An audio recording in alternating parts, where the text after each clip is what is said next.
Hello friends, என்னோடய ஜேர்னியில் என் கூட சேர்ந்து ட்ராவல் பண்ணுறேன். எனக்கு சப்ஸ்கிரைப் பண்ணி சப்போர்ட் பண்ணுற அனைத்து அன்பு உள்ளவங்களுக்கும் ரொம்ப ரொம்ப தேங்க்ஸ். இன்றைக்கி கோலத்துக்கும் மியூசிக் கிடையாது, நான் தான் பேச போகிறேன், கொஞ்சம் அட்ஜஸ்ட் பண்ணிக்கோங்க. இன்றைக்கி என்னென்னா ஒரு சிக்கு கோலம் ஒரு பூக்கோலம். எனக்கு வந்து ரொம்ப செக்கு கோலம் பிடிக்கும். முன்னாடியெல்லாம் பார்த்திங்கன்னா நான் நிறைய செக்கு கோலம் போடுவேன். அப்போல்லாம் வந்து ஆஹா செக்கு கோலம் போட்டிங்கன்னா வாழ்க்கையே சிக்கலாக போயிடும் அப்படின்னு சொல்லி நிறைய பேர் சொல்லி கேட்டிருக்கிறேன். ஆனால் இப்போ என்ன சொல்கிறாங்கன்னா, நம்ம எவ்வளோ சிக்கலாக போடுறோமோ அந்தளவுக்கு நம்ம வாழ்க்கையில் சிக்கல் இருக்காதுன்னு சொல்கிறாங்க. நம்ம மனசில் வந்து எண்ணங்கள் வந்து ரொம்ப தெளிவாக இருந்தால் மட்டுமே இந்த சிக்கு கோலம்லாம் போட முடியும்னு சொல்கிறாங்க. மனசில் எண்ணெல்லாம் தெளிவாக தான் இருக்குது, ஆனால் வாழ்க்கையில் சிக்கலுங்கிறது இப்போ போடுற பாருங்க கோலம் அதை விட மோசமான நிலையில தான் இருக்குது. என்ன பண்ணுறது, எல்லாத்தையும் ஸ்ட்ரகிள் பண்ணி வர்றது தான் லைஃப். சிக்கு கோலம் போட்டால் வாழ்க்கையே சிக்கலாக போயிடும், இல்லை வாழ்க்கையில் சிக்கலே இருக்காது. எது உண்மை பொய்ன்னு நமக்கு தெரியாது. ஸோ நமக்கு சிக்கு கோலம் போட தெரியும், நம்ம போடுறோங்கிறதுனால இந்த வாழ்க்கையில் சிக்கலே இருக்காதுங்கிறாங்க பார்த்தீங்களா. அதை கேட்கும்போது நமக்கு கொஞ்சம் ஹாப்பியாக இருக்குது. ஆனால் பூக்கோளங்கிறது நம்மளோட கற்பனை தான். நம்ம கற்பனையில் நமக்கு எப்படியெல்லாம் வரையணும்னு தோணுதோ அப்படியெல்லாம் வரைஞ்சி விட்டுடலாம். மேக்ஸிமம் நான் கோலம் வீடியோ வந்து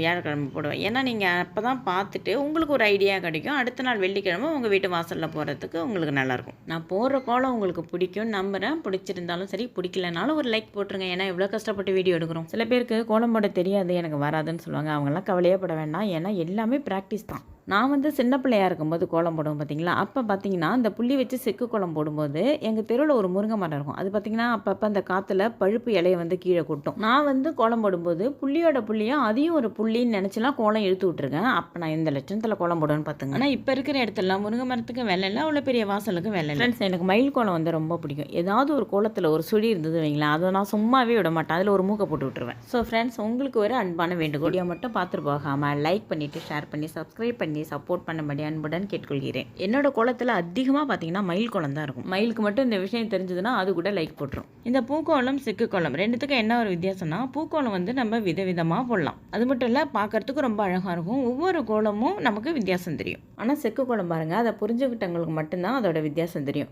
அதை புரியாதவங்க வந்து என்ன எல்லாம் ஒரே மாதிரியாக தான் இருக்குது, நேற்று போட்ட மாதிரியே தான் இருக்குன்னு சொல்லிட்டு போயிடுவாங்க. நம்ம கொஞ்சம் டென்ஷனாக தான் இருக்கும், இருந்தாலும் வேறு வழியில் கேட்டு தான் ஆகணும். ஃப்ரெண்ட்ஸ், இந்த வீடியோ பிடிச்சிருந்தா கைண்ட்லி சப்ஸ்கிரைப். தேங்க்ஸ் ஃபார் வாட்சிங் மை சேனல்.